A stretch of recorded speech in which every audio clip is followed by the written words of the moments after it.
Assalamualaikum warahmatullahi wabarakatuh. Baik teman-teman, kita lanjut saja ke pembahasan dari Field Report atau FR Seleksi Kompetensi Bidang Kesehatan tahun 2018.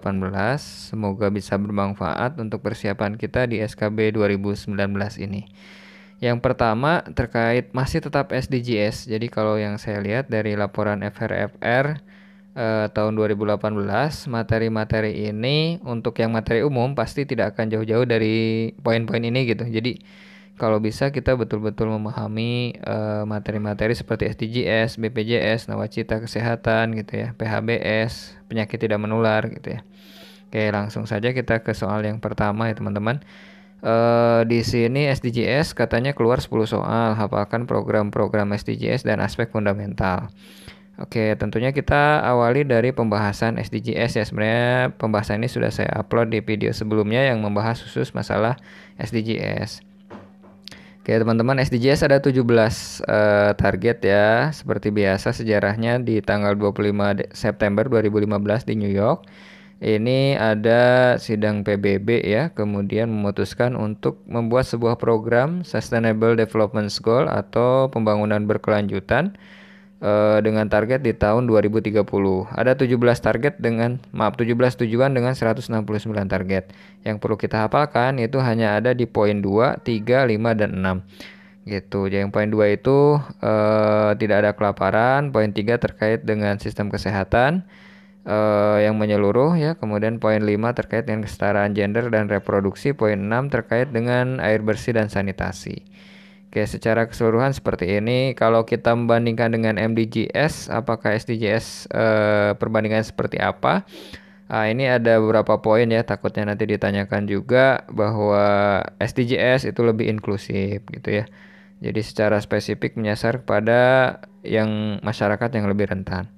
Kemudian negara lebih komprehensif. Jadi ini disusun untuk melibatkan banyak negara dengan tujuan yang universal untuk negara maju dan negara berkembang. Jadi tidak fokus pada negara berkembang saja atau negara maju saja, tapi dua-duanya lebih komprehensif.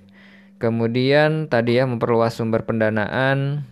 Jika ada soal yang menyangkut keterlibatan pihak swasta, maka di SDGs ini memang dilibatkan pihak swasta. Jadi tidak hanya bersumber pada pembiayaan negara gitu atau keterlibatan aparatur negara saja, tapi lebih ke universal semuanya, pihak swasta, perusahaan, semuanya dimasuk ke SDGs ini. Dan yang lain-lain ya teman-teman ya, terkait hak asasi manusia gitu ya. Ini lebih komprehensif lah bila dibandingkan dengan MDGs. Nah, ini sektor kesehatan dalam SDGs ada 4 sektor ya. Yang kedua, mengakhiri kelaparan, mencapai ketahanan pangan, dan meningkatkan gizi, serta mendorong pertanian berkelanjutan. Muaranya adalah di gizi masyarakat ya teman-teman. Kemudian poin nomor 3, menjamin kehidupan yang sehat dan mendorong kesejahteraan bagi semua orang di segala usia. Muaranya adalah di sistem kesehatan nasional atau universal health coverage. Jadi sistem kesehatan nasional yang menyeluruh merata. Jadi yang poin 2 muaranya ke gizi masyarakat, poin 3 muaranya ke sistem kesehatan nasional, poin 5 muaranya ke pelayanan kesehatan cash pro KB ya. Gitu, menjamin kesetaraan gender, memberdayakan seluruh wanita dan perempuan. Sedangkan poin yang nomor 6 menjamin ketersediaan pengelolaan air serta sanitasi yang berkelanjutan bagi semua orang. Ini ke sanitasi dan air bersih. Gitu. Oke, ini selanjutnya nah itu oke. Yang GOS ya ini lebih terperinci lagi ya. Poin nomor 2 terkait dengan mengakhiri kelaparan. Jadi targetnya pada tahun 2030, kalau nanti takut ditanya terkait target-target ya. 2030 mengakhiri kelaparan, menjamin akses pangan aman, bergizi dan mencukupi bagi semua orang, khususnya masyarakat miskin, termasuk bayi di sepanjang tahun. Pada tahun 2030 mengakhiri segala bentuk malnutrisi. Jadi ada menjamin akses pangan sama mengeliminasi atau mengakhiri dari malnutrisi, teman-teman. Termasuk mencapai target internasional 2025 untuk penurunan stunting ya, wasting dan balita, mengatasi kebutuhan gizi remaja, perempuan, wanita hamil, menyusui dan lansia. Oke. Kemudian yang poin nomor 3 ya ini menjamin kehidupan sehat, mendorong kesejahteraan bagi semua orang di segala usia ya. Targetnya adalah penurunan AKI. Jadi kalau ditanya AKI, angka kematian ibu, angka kematian bayi itu masuknya kemana? Masuknya ke poin 3. Jadi tidak masuk ke poin 2, 5 atau 6. Poin 3. penurunan AKI, AKN, HIV/AIDS sama kesehatan reproduksi.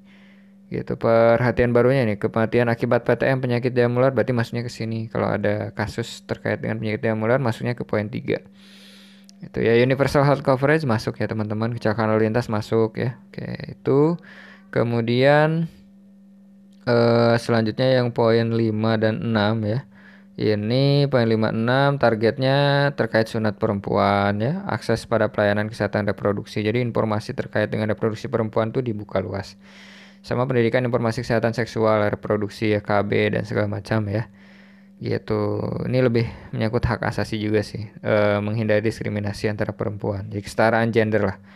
Kemudian poin 6 terkait dengan menjamin ketersediaan pengelolaan air dan sanitasi bersih, ini jelas ya, akses kepada air bersih sama sanitasi dasar layak. Nanti hubungannya sama PHBS, Germas gitu ya dan segala macamnya. Oke, kemudian takutnya juga keluar ini ya. Kalau di MDGs ada 3 aspek yaitu people, kemudian profit sama satu lagi planet ya. Kalau yang di SDGs itu ada 5, ada people, kemudian planet masih tetap, tambahannya prosperity, peace sama development program development. Oke, itu ada 5 ya. Selanjutnya itu baru soal yang pertama, yang kedua terkait BPJS. Ini kayaknya harus dikupas tuntas ya, BPJS harus hafal betul dari sejarah, landasan hukum dan sebagainya.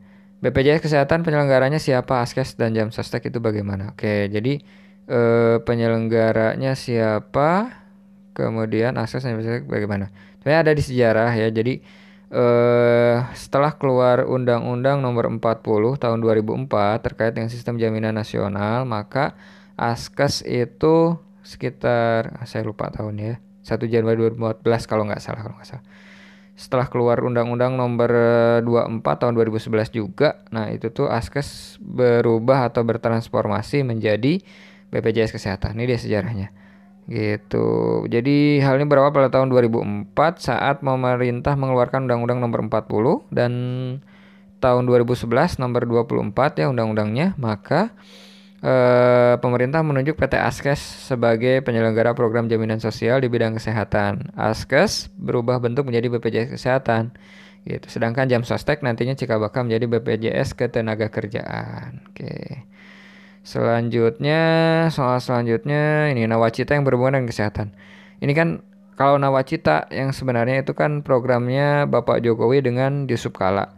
Kalau yang sekarang itu Bapak Jokowi dengan Ma'ruf Amin. Jadi nanti perlu cerdik dalam baca soal. Dilihat soalnya apakah program yang 2020-2024 atau yang program 2015-2019 gitu. Kalau misalkan program yang sekarang, Ma'ruf Amin dan Bapak Jokowi, jelas masalah kesehatan itu masuknya di poin 2, yaitu pembangunan SDM. Kalau yang lainnya di luar itu ya. Jadi pembangunan SDM aja. SDM itu bisa secara pendidikan, kesehatan, itu ya. Nanti turun ke misi pemerintah ya. Visinya itu adalah terwujudnya Indonesia maju, berdaulat, mandiri, kepribadian, dan berdasarkan gotong royong. Kemudian misinya juga ya. Misi nomor pertama khususnya di peningkatan kualitas sumber daya manusia.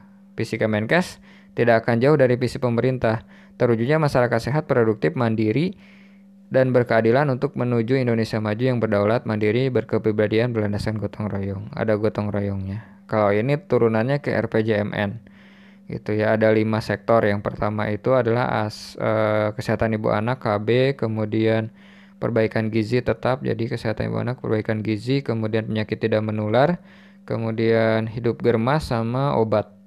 Oke, ada 5 RPJMN itu. Ibu anak, kemudian perbaikan gizi, penyakit tidak menular, germas sama obat ya, pengawasan. Nah, ini agak kurang jelas sih. Ini yang nawacita dulu, berarti Indonesia kalau ditanya terkait nawacita itu poin nomor 5 teman-teman, yaitu meningkatkan kualitas hidup manusia Indonesia melalui peningkatan kualitas pendidikan dan kesejahteraan dan kesehatan. Pendidikan, kesejahteraan, kesehatan itu poin nomor 5. Jadi kalau yang dulu itu nomor 5. Yang sekarang nomor 2. Kemudian soal selanjutnya indikator perilaku hidup sehat pada keluarga, jelas ya, ini PHBS. PHBS itu yang pertama persalinan ditolong oleh tenaga kesehatan, yang kedua itu AC eksklusif, yang ketiga timbangan, yang keempat penggunaan air bersih, yang kelima itu cuci tangan, yang keenam jamban, yang ketujuh jentik nyamuk, yang kedelapan sayur ya kalau nggak salah ya, sayur, Yang ke-9 itu olahraga. Yang ke-10 itu tidak merokok di dalam rumah. Poin nomor 10 aneh sih. Tidak merokok di dalam rumah. Berarti di luar rumah boleh. Harusnya ya tidak usah merokok. Tidak boleh merokok ya. Ya, oke, lanjut ke soal selanjutnya terkait dengan penerima bantuan PBI. Ini tuh di masalah kepesertaan BPJS. Siapakah yang bayarin dan siapa yang dapat PBI? Jadi kalau yang eh apa namanya? PBI ini fakir miskin dan orang tidak mampu. Itu yang bisa masuk ke dalam PBI, fakir miskin dan orang tidak mampu. Sedangkan yang bayarin siapa? Pemerintah pusat APBN dan pemerintah daerah APBD ya. Kemudian soal selanjutnya ya fungsi PKM ya kelewat. Fungsi PKM itu lebih ke promotif dan preventif ya teman-teman. Ingat fungsi PKM lebih ke promotif dan preventif. Lebih ke promosi kesehatan dan pencegahan.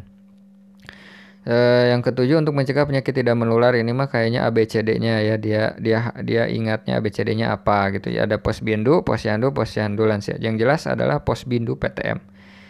Jadi ini yang saya tampilkan di video sebelumnya ya terkait Pospindu PTM. Pos Pembinaan Terpadu untuk Penyakit Tidak Menular. Ada 5 kursi. Yang pertama